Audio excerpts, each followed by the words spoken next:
ये हमारी एक स्विच खराब हुई है उस खाने की। हाँ। तो हमने इसको जब खोला है तो इसके अंदर से ये देखिए छिपकलियों के छिपकली के हो सकते हैं इतने मोटे मोटे अंडे जो है ना, हमने आज पहली बार देखे।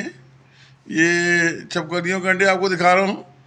ये देखिए 1 2 3 4 5 6 7 8 8 जो है अंडे छिपकलियों के हमारे ये स्विच बोर्ड से निकले हैं। ये आपको भी दिखा रहा हूँ। ये बहुत बड़े बड़े अंडे हैं, बहुत बड़े बड़े अंडे हैं। और ये देखिए माशाल्लाह।